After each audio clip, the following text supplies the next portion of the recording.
नमस्कार, उत्तर की खबर में आपका स्वागत है। मैं हूं आपके साथ शिखा श्रीवास्तव।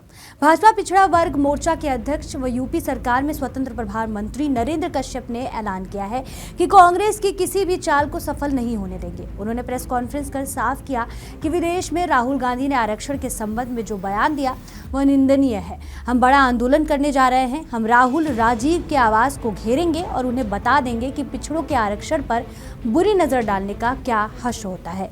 पत्रकार बंधुओं, वैसे तो पूरे देश को इस बात का मालूम है कि कांग्रेस पार्टी हमेशा से आरक्षण के विरोध में रही है। क्या कर रहे हो यार? लेकिन वर्तमान समय में जिस तरह का रुख विदेश की धरती पर राहुल गांधी जी का पूरी दुनिया ने देखा है, वो पिछड़ों के अधिकारों पर कुठाराघात करने वाला है। कांग्रेस के नेता राहुल गांधी जी विदेश की धरती पर नौजवानों के बीच में खुलेआम इस बात का ऐलान करते हैं कि वो समय आने पर पिछड़ों का आरक्षण समाप्त कर देंगे। ओबीसी मोर्चे ने और ओबीसी समाज के लोगों ने राहुल गांधी के आरक्षण समाप्त करने के इरादे का सख्त शब्दों में प्रतिकार किया। मैं आज लखनऊ की धरती से राहुल गांधी के इस बयान की निंदा करता हूं। उनको ये आगाह भी करना चाहता हूं कि अब देश में आपकी दादागिरी चलने वाली नहीं है। कांग्रेस पार्टी के द्वारा देश में जितने भी प्रधानमंत्री बने, लेकिन नेहरू गांधी से इंदिरा गांधी, राजीव गांधी, सभी ने रिजर्वेशन की मुखालफत की। लेकिन वर्तमान देश, वर्तमान भारत, देश के यशस्वी प्रधानमंत्री नरेंद्र मोदी जी के नेतृत्व में प्रगति के पथ पे आगे बढ़ा है, तो पिछड़ों को भी देश की मुख्य धारा से जुड़ने का सौभाग्य मिल रहा है। राहुल गांधी को शायद पिछड़ों का आगे बढ़ना पसंद नहीं है, इसलिए विदेश की धरती पर वो हमारे आरक्षण को समाप्त करने की बात कर रहे हैं। मैं ओबीसी मोर्चे के माध्यम से राहुल गांधी जी को और कांग्रेसियों को बताना चाहता हूं कि जो हाथ पिछड़ों के आरक्षण को समाप्त करने के लिए उठेंगे, उत्तर प्रदेश के पिछड़े उन हाथों को तोड़ने में परहेज नहीं करेंगे। हम जवाब देंगे और किसी भी कीमत पर हम आरक्षण के खिलाफ कोई आवाज कांग्रेस की नहीं उठने देंगे। इसके लिए हमने उत्तर प्रदेश में एक व्यापक आंदोलन की घोषणा आज आपके माध्यम से हम कर रहे हैं। 26 सितंबर को उत्तर प्रदेश और दिल्ली के बॉर्डर पर जो गाजियाबाद से प्रारंभ होता है, हम हजारों ओबीसी समाज के लोग संगठित होकर राजीव गांधी के घर तक रोज मार्च करेंगे, राहुल गांधी के घर का घेराव करेंगे और उनको बताएंगे कि पिछड़ों के आरक्षण के साथ खिलवाड़ करने का हश्र क्या होता है। आंदोलन की शुरुआत हम 20 तारीख से पूरे प्रदेश में करने वाले हैं। उसकी तिथिवार सूचना मैं आपको उपलब्ध करा दूंगा। इसके लिए हमने उत्तर प्रदेश के सभी जनपदों में पूरी तैयारी के साथ धरना प्रदर्शन करने की घोषणा की है। उत्तर प्रदेश के सभी 17 महानगरों में हमने व्यापक स्तर पर रोज मार्च निकाल के विरोध करने की योजना बनाई है और हम पूरे प्रदेश में पिछड़े समाज के लोगों को जागृत करके आंदोलन के रुख को मजबूती से आगे बढ़ाते हुए किसी भी सूरत में पिछड़ों के अधिकारों के साथ खिलवाड़ ना होने देने का संकल्प लिया है, जिसकी सूचना देने के लिए आज सारा रात को आमंत्रित किया गया। आंदोलन की पूरी रूपरेखा आपको उपलब्ध हो जाएगी। कोई सवाल और जिज्ञासा आपका होगा तो उसका मैं उत्तर दे दूंगा। सबका बहुत बहुत धन्यवाद। ये संज्ञान में नहीं की ये बात नहीं, जिस दिन से हम लोगों के संज्ञान में आया, अनेकों माध्यम से हमारे ओबीसी मोर्चे के लोगों ने, जैसे कल हमने पूरे उत्तर प्रदेश में प्रेस कॉन्फ्रेंस करके अपनी बात जनता के बीच में ले जाकर राहुल गांधी जी के विरोध का बिगल फूका। आज भी पूरे उत्तर प्रदेश में हमारे प्रदेश से लेकर मंडल स्तर तक के पदाधिकारी सोशल मीडिया के माध्यम से राहुल गांधी के विचारों का विरोध कर रहे हैं और उससे पहले भी कई माध्यम से हमने उनके विरोध प्रदर्शन को प्रदर्शित किया है। लेकिन चूंकि हमें उत्तर प्रदेश के तमाम पिछड़ों को, क्योंकि जो फीडबैक है, जो ओबीसी समाज के लोगों से निरंतर संवाद और संपर्क हो रहा है, सब चाहते हैं कि हम ओबीसी मोर्चे के इस आंदोलन में सम्मिलित हों, तो पूरी तैयारी से व्यापकता के साथ, एक सफलता के साथ हम आंदोलन कर सकें। इसके लिए तैयारी का समय कुछ चाहिए था, वो हमने लिया। मंत्री जी, आप पिछड़ा वर्ग मंत्री भी हैं और मोर्चे के अध्यक्ष भी हैं। पिछले चुनाव में भारतीय जनता पार्टी का प्रदर्शन पिछड़ा बहुमत सीटों पर बहुत खराब रहा 2019 के मुकाबले। क्या आप मानते हैं कि आपके प्रयासों में कमी रह गई? इस पर हमारी पार्टी की ओर से आपके संज्ञान में है कि हमारी भारतीय जनता पार्टी के शीर्ष नेतृत्व ने सभी लोकसभा की सीटों पर समीक्षा की। उसी परिप्रेक्ष्य में उत्तर दूंगा। मैं उसी के उत्तर दे रहा हूं। सभी लोकसभा की सीटों की समीक्षा की और भारतीय जनता पार्टी को निसंदेह अपेक्षित परिणाम प्राप्त नहीं हुए। उसमें हमको ये लगा कि जो कांग्रेस और इंडी गठबंधन के लोगों का षड्यंत्र था, प्रधानमंत्री जी पर आरोप लगा के कि भारतीय जनता पार्टी या एनडीए संविधान बदलना चाहती है, आरक्षण समाप्त करना चाहती है, उनके षड्यंत्र के खिलाफ हम लोगों ने प्रयास किया था पिछले समाज के लोगों में जागरूकता पैदा करने की। लेकिन शायद हम उतने प्रभावी तरीके से नहीं कर पाए जिसको हम लोगों ने महसूस किया। और जब से लोकसभा के चुनाव का परिणाम आया है, हम लगातार ओबीसी समाज के लोगों में उस षड्यंत्र का पर्दाफाश कर रहे हैं और लोग अब इस बात को समझ गए हैं कि सच्चाई राहुल गांधी जी की, अखिलेश यादव जी की, कांग्रेस मानसिकता की सामने आ गई है कि ये मोदी जी पे आरोप लगाते जरूर हैं, लेकिन आरक्षण का विरोधी ये खुद हैं। इसलिए लोगों के समझ में अब सब आ गया है। मोर्चा और हमारी पार्टी ने उस सच्चाई को धरातल पर लाया है, जिसका असर आने वाले 10 सीटों पर होने वाले उपचुनाव में देखने के लिए मिलेगा। उत्तर प्रदेश के पूर्व मुख्यमंत्री अखिलेश यादव ने बयान दिया है कि जब से भाजपा की सरकार उत्तर प्रदेश में बनी है, जानवरों का आतंक बढ़ गया है। पीएम ने चुनाव में कहा था उत्तर प्रदेश में जानवरों की समस्या का समाधान हो जाएगा, लेकिन ऐसा नहीं हुआ। हर रोज एक्सीडेंट में लोग जान गंवा रहे हैं। उन्होंने बहराइच में जारी भेड़ियों के आतंक पर कहा कि जंगल के किनारे वाले जिलों में जानवरों से जान जा रही है। भेड़ियों की वजह से पूरा क्षेत्र परेशान है।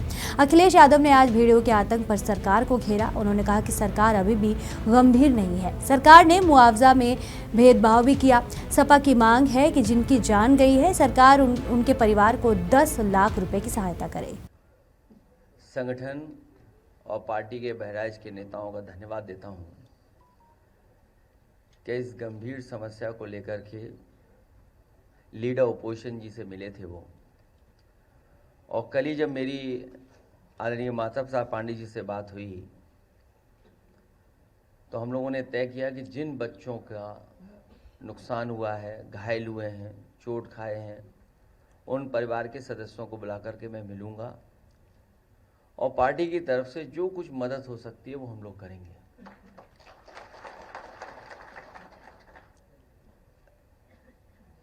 जब से भारतीय जनता पार्टी की सरकार उत्तर प्रदेश में बनी है, जानवरों का आतंक हर जगह देखने को मिल रहा है, चाहे हमारे गांव हों, चाहे हमारे रहसी इलाका शहर हों, और चाहे हम नोएडा गाजियाबाद की कभी कभी खबरें सुनने को मिलती हैं, वहां से भी खबरें आती हैं। और आपको याद होगा कि जिस समय चुनाव चल रहा था, देश के प्रधानमंत्री जी ने कहा था कि उत्तर प्रदेश में जानवरों की समस्या का समाधान हो जाएगा, और उन्होंने अपने भाषण में भी ये कहा कि हमारे पास पूरा रोड मैप तैयार है, इस समस्या का समाधान तुरंत हो जाएगा। लेकिन इधर हम लोग देख रहे हैं हर दिन कोई न कोई एक्सीडेंट हो रहा है, जो सड़कों पे जानवर हैं उससे जान जा रही है। हमारा एक साथी जो यहाँ खड़े होकर के कह रहा है, ये सच्चाई है कि पूरे उत्तर प्रदेश में लगातार जो छोटा पशु हैं, जानवर हैं, उनकी वजह से जान जा रही है। और इधर समाजवादी पार्टी ने विधानसभा में भी सरकार को जगाने की कोशिश की, टाइगर से, लेपर्ड से, जो हमारे जंगल के किनारे वाले ज़िले हैं उनमें समय समय पर जाने गई हैं, जिसमें बिजनौर है, पीलीभीत है, लखीमपुर है, आपका सीतापुर है, आगे बहराइच है, श्रावस्ती है, बलरामपुर है। इन तमाम ज़िलों में सूचनाएं हैं जहां पर जानवर आए हैं, जंगलों से निकल कर के आए हैं और अटैक किया है, जिससे बड़े पैमाने पे लोगों की, किसानों की, गरीबों की जान गई। और इसको मिल रहा है और देखने को मिल रहा है कि गीदड़ की वजह से पूरे के पूरा जो हमारा क्षेत्र परेशान है, लोग भयभीत हैं, डरे हुए हैं। हमारे तमाम पत्रकार साथी भी मौके पे गए हैं, परिवार के सदस्यों से मिले हैं, उनकी बातचीत भी उन्होंने दिखाई है। और सरकार अभी भी गंभीर नहीं है। कभी सरकार ड्रोन उड़ाती है, कभी मुख्यमंत्री जी गोदी में बच्चे लेकर के ये साबित करने की कोशिश करते हैं कि सब बच्चे सुरक्षित हैं और हमने मदद कर दी है। और जब मदद भी की गई तो उसमें भेदभाव हुआ है। कम से कम सरकार को गरीब के साथ भेदभाव नहीं करना चाहिए। इन्होंने गरीबों के साथ भी भेदभाव किया है। समाजवादी पार्टी की मांग है कि जिन बच्चों की जान गई है उन परिवार के सदस्यों को 10 लाख रुपए की मदद हो, और जो घायल बच्चे हैं उनको 1 लाख रुपए की मदद सरकार को करनी चाहिए, और उनका पूरा का पूरा इलाज और सुरक्षा का इंतजाम होना चाहिए। जानवर जान ले रहे हैं यहां पे तो, और जिन्होंने, जैसा मैंने पहले कहा कि जिन्होंने जानवर की समस्या को खत्म करने के लिए बड़े बड़े वादे किए थे, उन लोगों की जवाबदेही निश्चित होनी चाहिए और वादा खिलाफी पर सवाल भी उठने चाहिए। जानवरों की समस्या से निपटने के लिए एक एसटीएफ बनानी चाहिए, और या फिर गीदड़ की समस्या का समाधान के लिए ये भी केस एसटीएफ को ट्रांसफर कर देना चाहिए। जो लोग देखते ही कहते हैं ठोक दो, कम से कम उस एसटीएफ को ये नया काम देना चाहिए कि गीदड़ों को भी ठोक दें। जानवरों के इनकाउंटर की जगह उनके रिहायशी जंगलों को अवैध कटाई से रोकने की जरूरत है। और सच्चाई यह है, जब से भारतीय जनता पार्टी की सरकार आई है, बड़े पैमाने पर जंगल की कटाई होना शुरू हुआ है। बड़े पैमाने पर जंगल काटे जा रहे हैं। जानवरों की समस्या से निपटने के लिए बुलडोजरी सोच से उभरना होगा। उन आईएएस अधिकारियों और मंत्रियों में दंडात्मक कार्रवाई होनी चाहिए जिन्हें इन कामों पर तथाकथित रूप से लगाया गया था। अगर आपको याद हो, एक नोडल ऑफिसर तैयार किया गया था। एक नोडल ऑफिसर की जिम्मेदारी थी जानवरों की समस्या का समाधान के लिए। आखिरकार उन नोडल ऑफिसर पे क्या कार्रवाई हो रही है? दंडात्मक कार्रवाई सरकार ने की है कि नहीं किया? ये क्या सरकार करेगी उन पर? इस काम के लिए दिया गया अरबों का फंड कहां गया? क्योंकि वाइल्ड लाइफ मैनेजमेंट पे जो खर्चा होता है या समय समय पे जो सूचना मिलने पर सरकार खर्च करती है, आखिरकार वो अरबों रुपए का क्या हुआ पैसे का? क्या वजह है कि उनके अपने लोगों को बंदूक लेकर के निकलना पड़ रहा है? या हो सकता है कि जिन मंत्री का विभाग है उन्हें भी काम करने का मौका न मिल रहा हो, उन्हें काम करने न दिया जा रहा हो। इसलिए हमें उम्मीद है कि इन भेड़ियों की समस्या का समाधान सरकार जल्दी ढूंढेगी, और अगर इन भेड़ियों को नहीं पकड़ पा रहे हैं तो ठोको नीति के तहत एसटीएफ को भी ये जिम्मेदारी दे दी जाएगी। कल ओबीसी समाज के बाद आज सिख समाज लखनऊ की सड़कों पर उतरा है और राहुल गांधी शर्म करो के नारे लगा रहे हैं। बाद में सिख समाज के लोग हजरतगंज स्थित पटेल प्रतिमा पर इकट्ठा हुए और वहां सभा की। गुरुद्वारा प्रबंधन कमेटी के सचिव ने राहुल गांधी पर मानहानि का मुकदमा दर्ज कराने का ऐलान किया। उन्होंने कहा कि कांग्रेस पार्टी सिख समाज की दुश्मन है। सिख समाज हमेशा से देश के लिए कुर्बानी देता आया है। बीजेपी के प्रदेश अध्यक्ष भूपेंद्र सिंह चौधरी अमेठी के चिलौली गांव पहुंचे, जहां बीजेपी कार्यकर्ताओं ने उनका जोरदार स्वागत किया। अमेठी पहुंचे बीजेपी प्रदेश अध्यक्ष ने लोगों के घर पहुंचकर हर घर सदस्यता अभियान की शुरुआत की।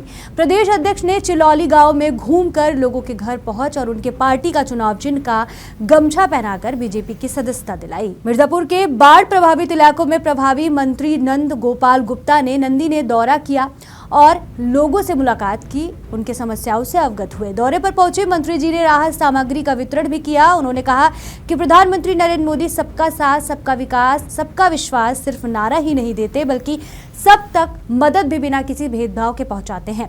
मिर्जापुर जनपद के कोन ब्लॉक में बाढ़ प्रभावित हरसिंहपुर और मल्लेपुर गांव का प्रभारी मंत्री नंद गोपाल गुप्ता ने निरीक्षण किया और बाढ़ प्रभावित लोगों से मुलाकात और उनसे बात भी की। इस दौरान उनके साथ सदर विधायक पंडित रत्नाकर मिश्रा और नगर पालिका परिषद के अध्यक्ष श्याम सुंदर केशरी भी मौजूद रहे। चांद द्वारा प्रदत्त बाढ़ राहत किट का वितरण भी किया गया। आपको बताते हैं, उपस्थित लोगों को संबोधित करते हुए उन्होंने कहा कि प्रधानमंत्री नरेंद्र मोदी लगातार तीसरी बार देश के प्रधानमंत्री बने हैं और वह सबका साथ, सबका विकास और सबका विश्वास सिर्फ नारा नहीं देते बल्कि हर व्यक्ति तक मदद पहुंचाने का भी काम करते हैं। जो लगातार तीसरी बार इस देश की सेवा कर रहे हैं, इस देश में रहने वाले 140 करोड़ लोगों की चिंता करते हैं और प्रदेश की बागडोर एक कर्म योगी पूज्य योगी आदित्यनाथ जी के हाथों में गई, जो प्रदेश में रहने वाले हर एक गरीब से गरीब परिवार व अंतिम गांव तक और अंतिम व्यक्ति तक सरकार की योजनाओं का लाभ पहुंचे। किसी आफत विपत में हम उनके आंसू पहुंच सके, उनका सहारा बन सके, इसकी चिंता करते हैं। जैसे ही बाढ़ का प्रभाव उत्तर प्रदेश में आया, जो भी प्रभारी मंत्री हैं उनको माननीय मुख्यमंत्री जी ने फ़ोन करके निर्देशित किया और हमने भी तुरंत जिलाधिकारी महोदय से बात किया। तो जिलाधिकारी महोदय ने बताया कि यहाँ पर घरों में बहुत पानी नहीं आया है, बट फसल काफ़ी मात्रा में खराब हुई है। तो फसल का भी एक सर्वे करा करके जिनका जो भी नुकसान हुआ उनको मिले, ज़्यादा से ज़्यादा मिले, हम सब की ये जिम्मेदारी है। और अभी हमने डीएम साहब से और जो भी अधिकारीगण हैं उन लोगों से कहा है कि जो भी हमारे पीड़ित लोग हैं, प्रभावित लोग हैं, उनको ये ज़्यादा से ज़्यादा मिले। आज आटा भी, चावल भी, अरहर की दाल भी, मिर्च, सब्जी मसाला, सरसों का तेल, नमक, आलू और खाने पीने का पैकेट भी आप सब लोग को, लाई, चना, ये सारी जो बाढ़ में ऐसी चीज़ें दी जाती हैं जो आपके लिए ज़रूरत की चीज़ें हैं, सभी चीज़ें आप लोगों के बीच में माननीय मुख्यमंत्री जी ने, माननीय प्रधानमंत्री जी ने भिजवाने का काम किया। जिला प्रशासन ने पूरी तन्मयता के साथ, पूरी चौकसी के साथ, एकदम चेतन रहते हुए त्वरित आपके बीच में पहुँचे भी हैं और मैं भी आपके बीच में आया हूँ। और मैं आप सबसे यही कहना चाहता हूँ कि एक जन कल्याणकारी सरकार को आपने चुना है, वो सरकार हर दुख मुसीबत और हर सुख दुख में साथी के लिए आपके परिवार पर कोई आपत्ति विपत ना आए इसके लिए काम करती है। आप सब जानते हैं, आप सब देखे हैं पीछे की जो सरकारें रही हैं, चाहे वो सपा की रही हो चाहे बसपा की रही हो, वो बहुत ज़्यादा हुआ तो अपने परिवार तक सीमित रहते थे, परिवार से निकल पाए तो जाति तक सीमित हो जाते थे। लेकिन योगी आदित्यनाथ जी, मोदी जी, सबका साथ सबका विकास, सारी जाति धर्म मजहब का बिना भेदभाव का जो भी प्रभावित है उसको मदद पहुंचे, उसका आंसू हम पहुंचे, इसके लिए काम कर रहे हैं इन्हीं तमाम शब्दों के साथ। ग्रेटर नोएडा में एनपीसीएल के ऑफिस पर किसानों ने हल्ला बोल दिया और बड़ी मात्रा में किसान ट्रैक्टर ट्रॉली लेकर दफ्तर पहुंच गए हैं।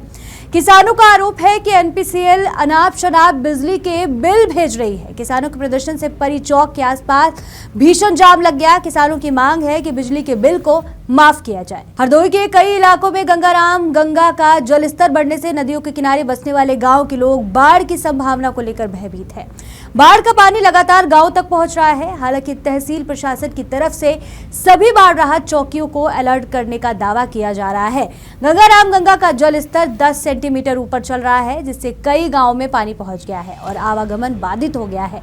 हालांकि अधिशासी अभियंता का कहना है कि 15 गांव के कुछ मजरी प्रभावित है। डीएम के आदेशानुसार सभी व्यवस्था की जा रही है और प्रशासन की टीमें गांव में तैनात कर दी गई है। हमारा नाम है श्री राम सक्सेना जी। तो गर्रा नदी में पानी बढ़ा है क्या? हाँ, गर्रा नदी में पानी बढ़ा है। एक बार सैलाब आ चुका है। हमारे 5 बीघा खीरा डूब गया, 1 लाख हमारा नुकसान हो चुका है। अच्छा, तो अब क्या समस्या है? अब समस्या यही है कि इसके लिए कुछ समाधान करी जाए। उत्तर की खबर में फिलहाल के लिए इतना ही। तब तक के लिए मुझे दीजिए इजाजत और आप देखते रहिए जनहितैषी।